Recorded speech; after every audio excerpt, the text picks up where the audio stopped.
welcome to Lathe and Loom. My name is Cher, and this channel is all about my journey through the fiber arts, mainly knitting, little spinning, some dyeing, some weaving. I think we'll talk about most of those today. This is episode 26. If you are a returning viewer, thank you so much for being patient. It's been a while since I've recorded.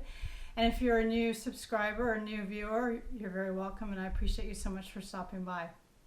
I know we've had a few new subscribers since the last episode, so that always makes me super happy. Today I'm going to share some knitting. I've got a few finished objects, got some works in progress, I've got a little knitting dilemma. I'm going to share a little bit about our trip to Asheville, North Carolina, to the Southeastern Animal Fiber Fair. I think I have that name right. And then I'll talk to you a little bit about my journey with the learning how to knit on the flatbed knitting machine. So just a quick hit there. So I think we will get started with finished objects. The first finished object I have is my Tolsta Tee. So I'm going to stand up here, show you a little bit, and I'll pop in some photos down there as well. I'm really pretty happy with this. I did bust shaping, and I think that turned out really well. I still have a little too much in the raglan and the arm. The arms are a little larger than I like. Some of that may be, this is the Knit Picks Cotton yarn, so some of that may just be the yarn stretching, but the fit of the bust and the bust darts I'm super pleased with. So I followed the tutorial that's in Isolde's Little Red in the City book. I got my copy used and from one of the used online retailers. So many cute patterns in here, but just a lot of really great information on fit. So including, and I actually did this, blocking a 3D object. So once you put those bust darts in, how do you block that knit? But she's got a really great tutorial and just lots of good sections on fitting bust darts, fitting arms, just fitting the, not quite perfect body that nobody has, right? Really well written, good tutorial. I stepped through it and then applied the math to the Tolsta pattern, which was also very easy and just nice, leisurely to knit with. So this was the last of my summer garments. So I'm happy with it. Kind of wish the sleeves were a tiny bit shorter and maybe not so much, but I've worn it quite a lot. One of you asked me, I'm sorry, I'm not remembering now who, asked me how the Cotton was wearing. I do have some pilling on it. I've worn it a few times. This is one knit that I do while I hand wash it. I did toss it in the dryer after it was mainly dry. And I'm thinking my other one that I did, I may have actually machine washed it on gentle. I think there is something to getting that cotton and linen really nice and worn in, getting the pilling out of it, that will just make it even more and more wearable. So I'll keep reporting back on that, but I'm not, I'm happy with it. It knits up pretty nicely. It didn't feel overly constricted to knit with. So that was good there. So that is the Tolsta Tee by Rebecca Clow of the Cray Bear. My next finished object, and I've not blocked this yet, but is the Musselburgh. This is a pattern by Tolsta Tee. Most of you are aware. So this is, you knit this in, I'll turn it out in a minute, into a long tube, and then you stuff it inside each other. I knit this one for my husband. It's not blocked, and it's gigantic. He's a really tall guy, so he did need this is the largest size. I did get gauge, but my guess is if I measure here down to the bottom, the gauge loosened as I went along. So I'm hoping I can shrink it maybe a little bit. It's just, he actually doesn't, most commercial watch caps on him are too tight and give him a headache. So, I was conscious of that. Maybe I wish it was a tiny bit smaller, but I don't think it would have been the whole neck size down. So I'm thinking when I block it and get it smoothed out, I can and wash it a little bit. So you knit, this was actually my cast on edge. You cast on with a pinhole cast on up here in the crown. And then you increase, and the pattern's quite clever, as any of the Isoldes that I've knit are. You get to a certain point in the decrease and you measure, and then that helps you set your gauge and the for the rest of the pattern. And then you knit. So I used Unique DK self-striping extra fine merino for this top portion. That is by Earth Yarns, and the colorway is 6001. So there's your, and then you need monochrome DK, also by Earth Yarns, and this is a tonal color 6059, and that is the green down here. So just to give you a little preview of the colors. These are 100-gram skeins of DK weight yarn, and I have this much left of the second one. I used all of the first one. So 4 or 5 grams maybe. I'll measure it and put it in my Ravelry project notes, which are not very complete at the moment. So the way that you then wear this hat is you jimmy that lower half into the upper half. Now I did mine really long because I wanted it to have a fold up brim. I don't believe that is how the pattern is written. So from my decrease to where I started, the increases was about 20 inches. So if I fold it up the other way, again, still gigantic on me, but hopefully it will fit him. So I was knitting on this kind of in the spring and had just put it aside, trying to prioritize getting these summer tees knit. And yesterday I was like, oh my gosh, here it is. It's been like in the 30s and the hat's not done. So I prioritized that yesterday and knocked it out. So I'll get that blocked sometime this week, and he can have it for the cooler, wet temperatures.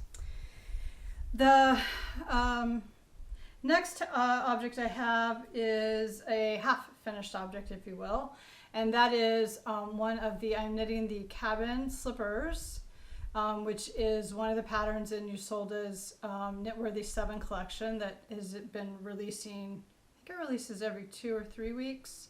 And I did go ahead and get that because I was very enamored by one of the shawls in there, which I've also done a test swatch for.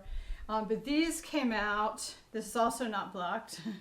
there's a theme, and I should have brought my blockers up. But this is the first of the cabin slippers,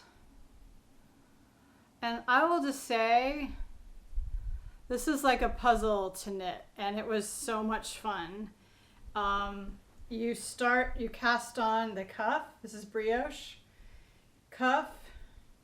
And I thought I was knitting the heel increases, but it's actually the top of the slipper. And then you knit down, and then you do this really clever thing to knit and join the sole, which, how cute are these, right? This is the adult medium. I think it's the size, shoe size 7-8. I have a women's 8.5, depending on the day. They fit perfect. I did use the one of the called for yarns, which I did not bring up. Oh yes, I did. Briggs and Little Heritage. So this is Briggs and Little Heritage 2-ply. And this color is called Quaddy Blue. It's a little, everything is looking a little bit brighter maybe than it actually, oh, that's pretty representative, is. Their colors are really pretty. They're very heathered, most of them. So I'll insert a photo. I was so enamored by this slipper that I don't think they'll all get them for Christmas, but I've went and ordered Briggs and Little yarn. So I will say this yarn comes in 4 ounces, is 113 grams. What's the meterage? 215 yards. This one here weighed 121 grams when I weighed it pre-blocking. I did not weigh the first one. I did use all the first one up. I split, so I've got this much.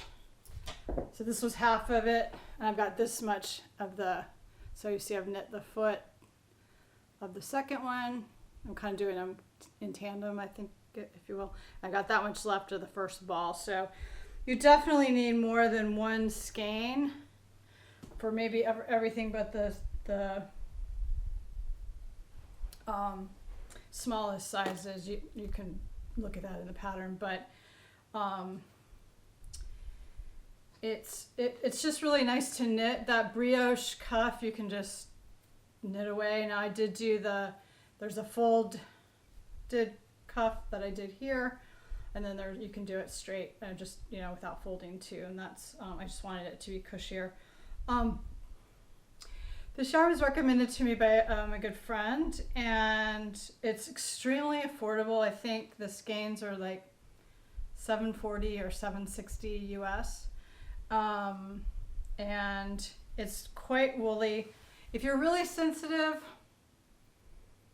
and it doesn't bother me. I've never worn it next to skin like as a sweater, but as I've knit this, like it's rustic.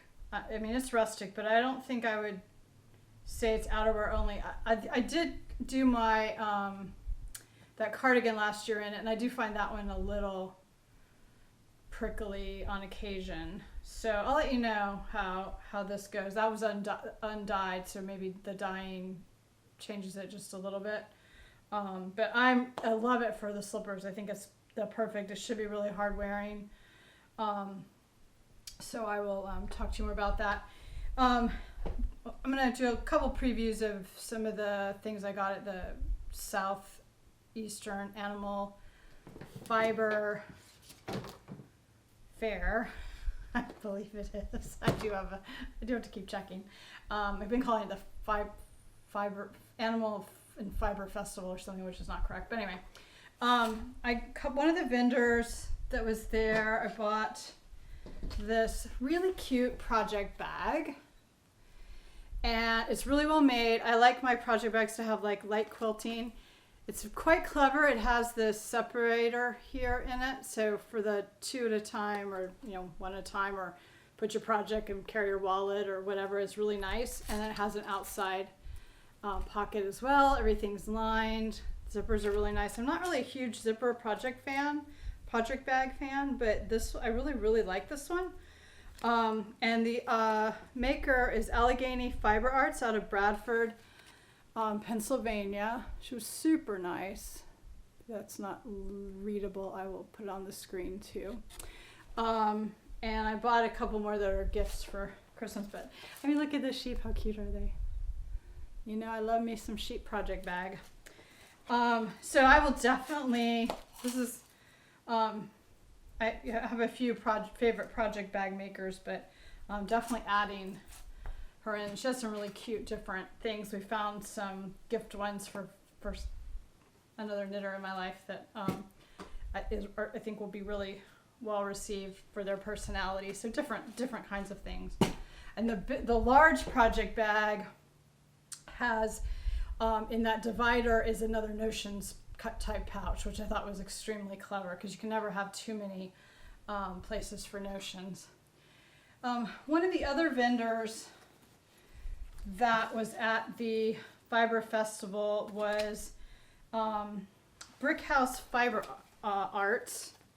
And I'll share their information here, and here's where you can follow. And they do hand make ergonomic knitting needles themselves. So Leslie and Danielle from U.S. source materials, handmade in the U.S. And so I got a set to try. And so they're, I don't know if you can see that in there, but it's a prism kind of, I mean, like 6-sided maybe. Didn't count them. I believe they're 6-sided, like a pencil, right? The cables, I mean, I'm a ChowGoo fan. Cables, these are fairly short to do magic loop. I wish I'd have got the longer ones. This may have been what they had in the size I needed. And I wanted to try them. I did find them really nice on my hands from not getting cramped, doing that that brioche knitting. The cord is really, really good, and I believe, hopefully I'm not misquoting, that they have, it says no memory, sizes engraved, sizes differentiated by color, stainless steel points. She's working on smaller circulars. I sat for quite a long time and tried them out.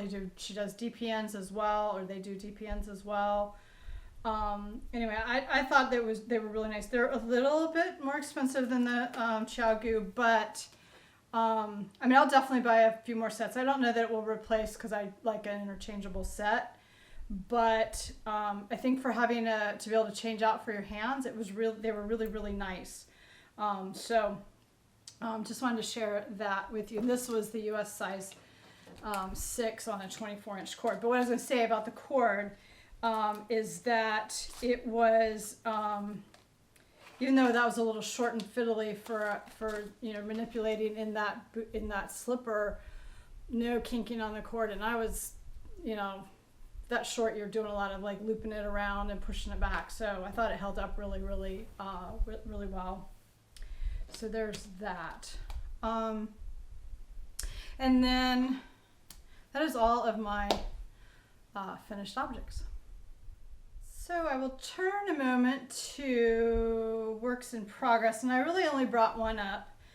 Just wanted to just show you an update on where I am. I'm kind of casually, as I travel, good airplane knitting, working on the Regia Perfect socks, and these have been just kind of fun. It's the first time I've ever done it, but the yarn is printed, of course, so you knit the cuff until the color change, you knit the heel until it gives you instructions when. It's all in the label. So I've got one, they're both about the same, working on the foot on each of them. Happy with how it's working up. Do need to expedite them. They're a little, I really had intended them for a August birthday gift for my dad. So they're a little late, and again, cool weather, so probably should get on with that. But if you're just looking for something fun, easy travel knit, I would recommend that. It just gives you all the instructions, how to, when to do each stage. I typically do not knit cuff down, so that's a little different for me, but I'm enjoying it fine. So I will keep you posted on that. Other works in progress. I'm still working on the Habitation Throw, which is a pattern by Helen Stewart. If I think about it, I'll pop a photo in there. I've got the other cabin slipper to knit. And then you might remember I all but finished my antler pullover back in the early springtime, I guess, which is a pattern by Tin Can Knits. And y'all, we have a problem. So I went to the last, it's knit bottom up. There's a close up of the yoke, which I am just in love with. This was knit on Sestari worsted. Oh, here it is. Sestari traditional. I think this is worsted. Anyway, Sestari, the traditional collection, 100% wool. In the color Blackberry, and it's super squishy. It's not gonna be an indoor sweater, I'm confident. But anyway, it was bottom up, so the last stage is to join the hole under the underarm. Well, many months ago when I went to do this, I watched several videos and I maybe got a little too clever, and fleece everywhere. I ended up, as I recollect, this is why you don't put things down and not finish them. I knit a couple of rows and then went to seam up. And I did that. And I knew it was a little bulky, but I went ahead and did it. And so I had live stitches and picked up stitches. When it was all done, and then I wove in the ends. And I wove in the ends and sewed up the holes like a mad woman. And it was really bulky, and I'm like, this is not good. It's not gonna work. And I put it aside. So I got it out a couple weeks ago to unpick it. One of them was not done, so I think this is the good side. So you have your tradition, and I should have 16 stitches on hold either side of the sleeve, right? For my size, which probably a little large, but I started unpicking this side, and I had places where the yarn, I had, gone through the yarn. Anyway, at one point it broke. I still felt like I was all right because I thought, oh, I know I had that couple of rounds that I knit in, but I know you can't count on camera, way more than 16. And I have this place here that's coming off of the cabling in the front. I don't even think those should be live stitches. So I don't want to reknit this sweater, y'all. I mean, I liked knitting it, and I want it to wear, but I don't know what to do. So I don't know if I should. I believe the back is correct. It's just, I don't know what this mess is up here. Like, I don't know if I need to, like, I have a piece of yarn here, and as I was undoing, like, I'm having to pull it backwards to unknit it. That probably, and I thought, well, maybe that's where, I thought maybe that's where I knitted the couple extra rounds and picked up stitches, but it seems these are all live stitches, so there's something off there. So what I may do is just maybe knit back across. I think I undid one, maybe two, and I don't know. Just hope I can get something to close it off. This is the only time I've ever done a bottom-up sweater. If anybody has any ideas, I would be so open to suggestions. I really want to wear this sweater. I'm just really afraid I've made the problem worse. And I don't really know what to do about it now. So, I mean, I wouldn't have to knit the whole thing because theoretically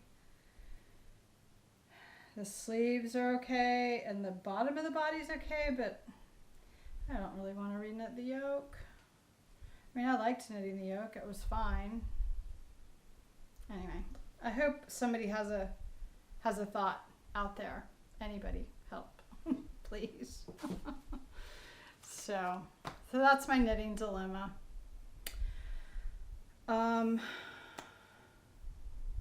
My next cast on, so I need to still finish my twist and turn shawl, which, we're now a whole other Stephen West knit along past, which I did not do this year.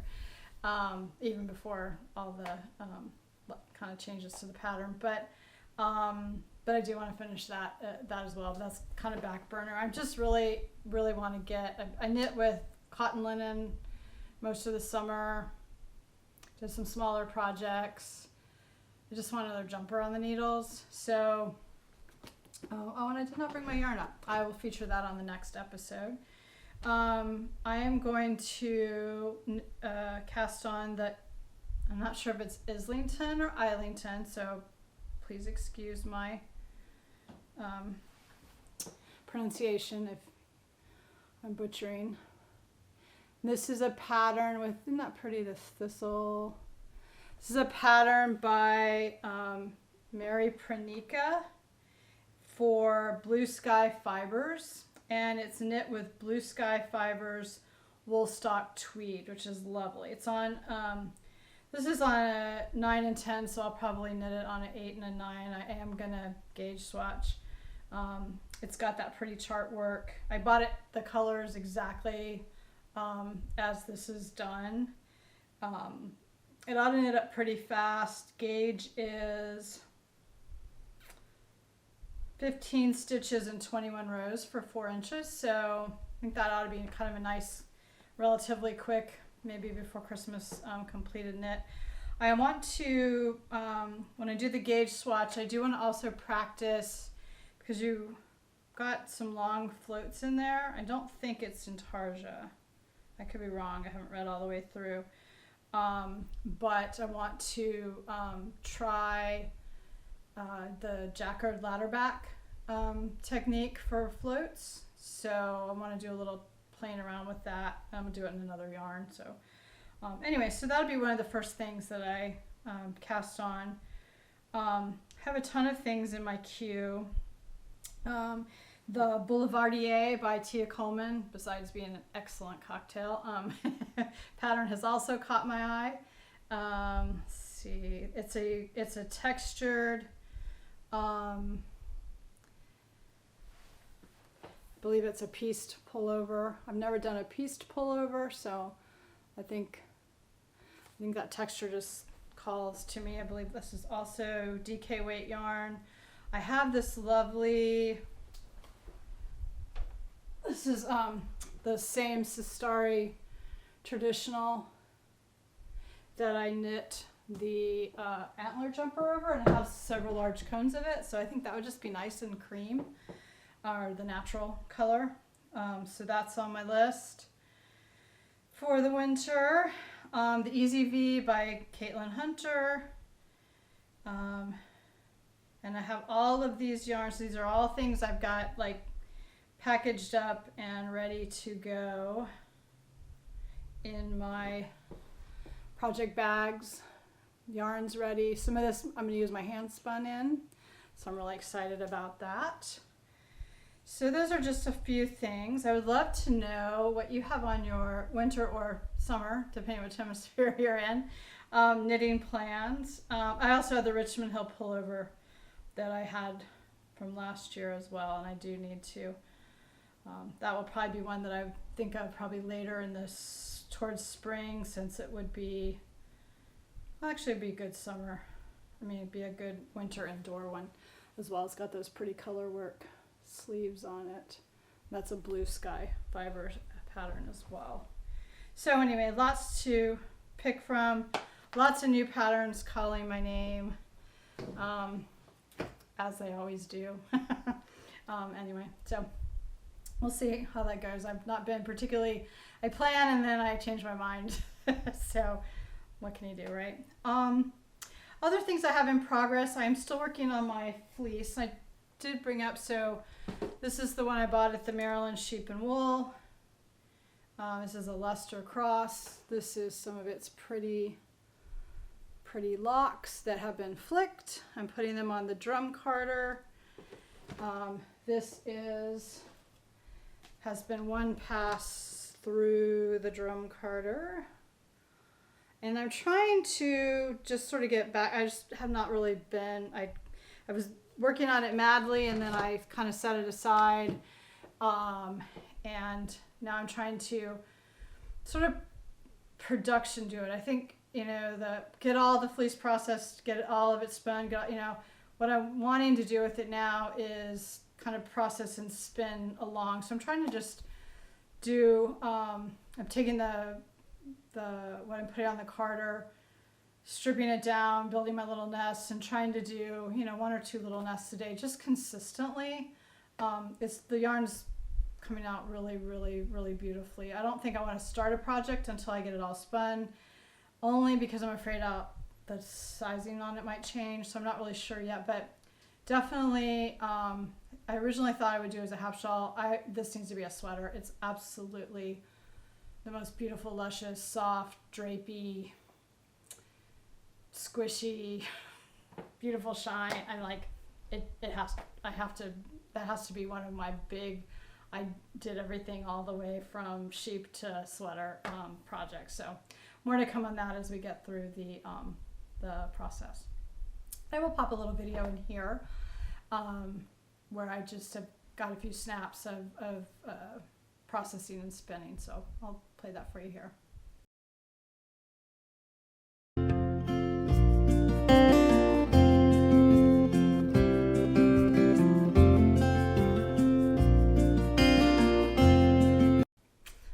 So more to come on that. If you're processing a fleece, I would love to hear about it. I'm going to talk to you just a little bit about the SAF, so SAFF 2023. This was the 30th annual event. This is held at the Western North Carolina Agricultural Center. It was a really nice sized show. It was very well done. The same weekend as Rhinebeck. Definitely not as large. The weather was beautiful, so I was really lucky. It is all indoors. I believe everything was indoors. It had 2 vendor buildings, so lots of yarn and yarny things and goodness. So the first thing that I picked up, my lovely daughter has started knitting, and she's actually a very intrepid and very fast knitter. I've talked about it a little bit before. Maybe at the holidays we'll do a joint podcast. But she borrowed my darning egg, and so we were at a wood turner's booth, the Whispering Wood Turner.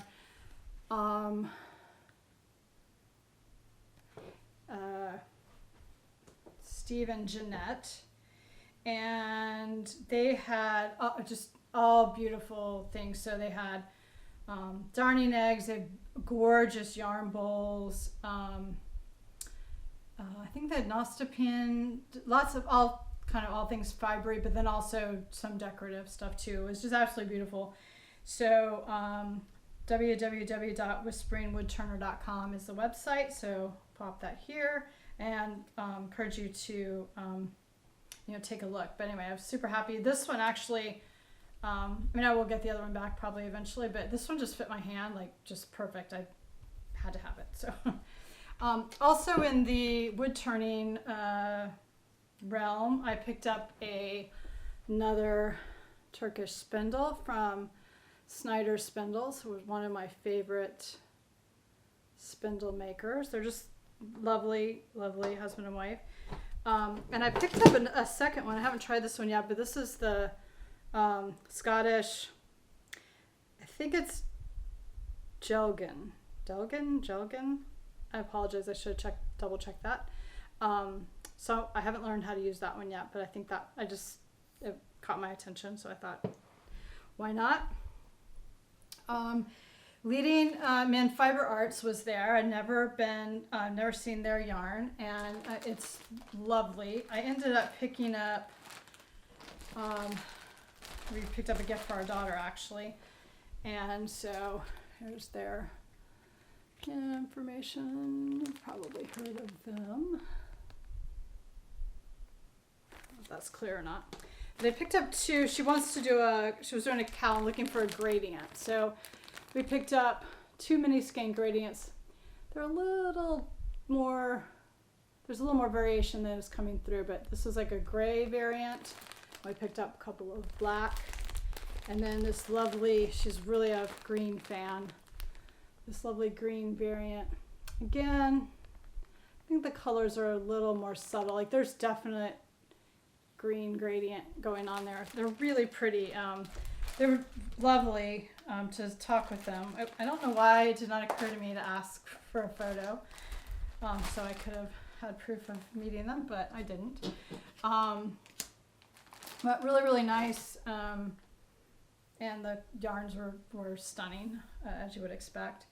And then one of my favorite booths, I've met a new to me dyer out of Manassas, Virginia, Polymorph Dye Works, and oh my gosh, I'm forgetting her name. That's so embarrassing. I'll put it here. I apologize. Anyway, I had a lovely conversation with them. We got there when the booth wasn't busy, then it got really, really busy, but she had this yarn, which is called Blacksburg Bound. So if you don't know, I am a Virginia Tech alum, and Virginia Tech is located in Blacksburg, Virginia. These are the Hokie colors, so I, of course, had to snatch it up. I'm not sure what I'm going to do with it yet. I got like just a little soft point too. I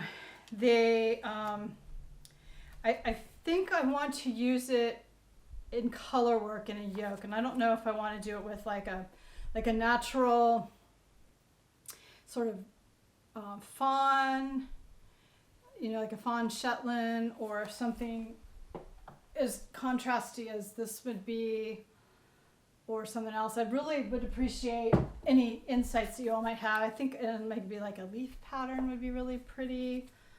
So I'm not sure what yet, but DK weight. So definitely had the intent of putting it in a sweater, and her colorways were fabulous. So definitely would encourage you. She had this, so you got a little gifty, if you will, with the purchase, and it's just little few little stitch markers. But I loved what she said, that it was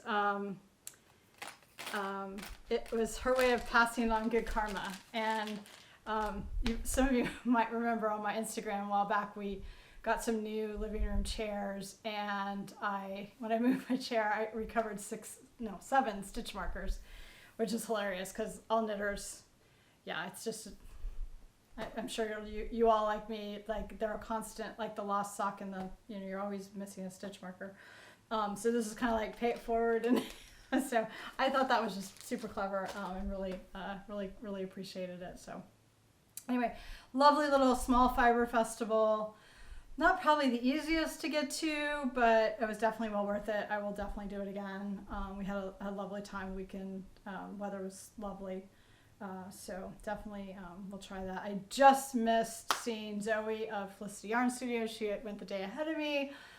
So that one would have been really fun. So the last thing, I just wanted to give you a little peek into my learning on the knitting machine. So in the back here, probably can barely see it, is you would work on the other side. This is the knitting machine that I was gifted.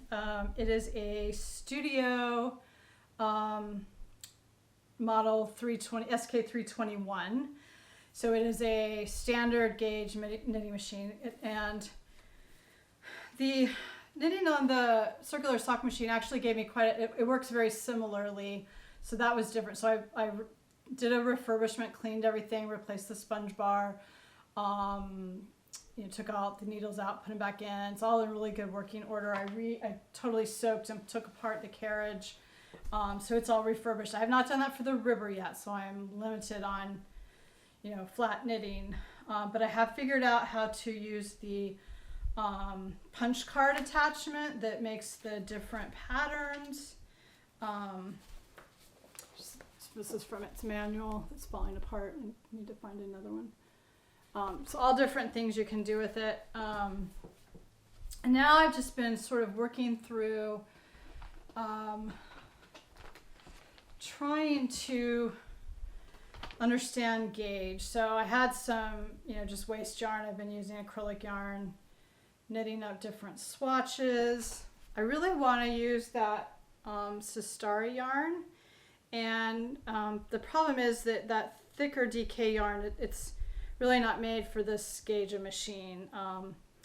So I've tried it loosely. It knits up beautifully, but the machine really just doesn't like it, and I'm not sure it's worth the battle. So I just tried, again, looking at some. So this is on every needle, and then these are on every other needle. It knits okay on every other needle. You have to fiddle with the end stitch a little bit, which is fine because it's so fast. You can do 40 rows in like 2 minutes.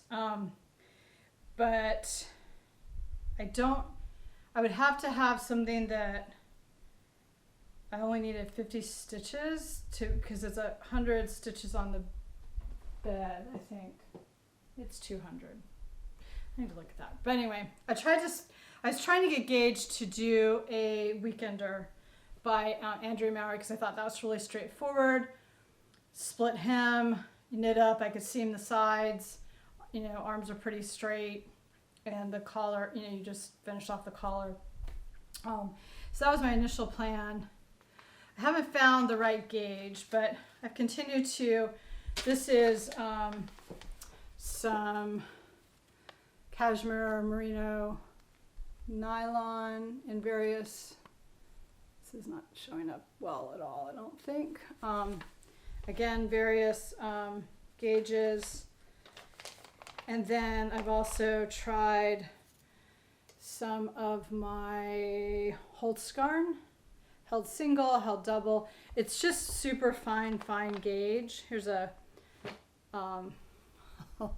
eye popping pattern. You can see the back. Look at the floats. It's super cool, though.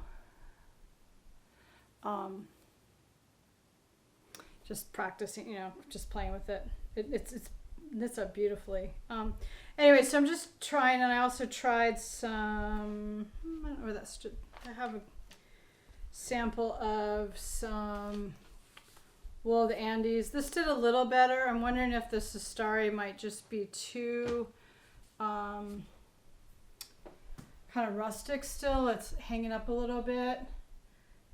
Anyway, I think I just need to find some machine patterns instead of trying to convert, although people seem to be able to do it. So I need to just kind of resource a little bit. If you are a machine knitter and have resources and or knowledge to share, I would really love to hear from you. One of the podcasts I've been watching is Engineering Knits.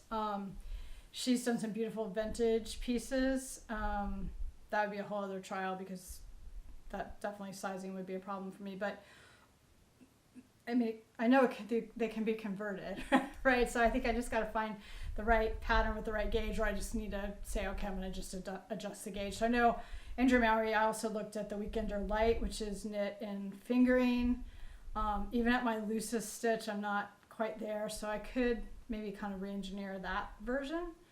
The Holtzgarn actually knit up really, really nice. So it may just be that I need to go into Ravelry and put in the gauge that I that I was able to get and see if I can find something that way. But anyway, I'm really hopeful this winter to get the first pattern, and then I also want to get the river refurbished. I probably won't do that until I take some time off of the holidays because I'm not even sure where we're putting Christmas tree and everything this year. My craft room is overwhelmingly full of knitting things, but and fiber things, but that's okay. I think everybody's gotten used to it by now. I've got fiber in every room. I'm very fortunate that nobody complains. So anyway, I think that is it for today. Thanks so much for being patient. I know it's been a lot longer between episodes than I would like, but I would love to know what you're working on. Love to hear from you if you have any suggestions for my sleeve armhole problem. I would love to hear from you there, or if you have sources of knitting machine patterns I'm just looking for kind of like a modern look. I can find a lot of things that are look more like I would have worn when I was growing up, but would like to have something that's a little more current. And I know they're out there because I see stuff, but yeah. So anyway.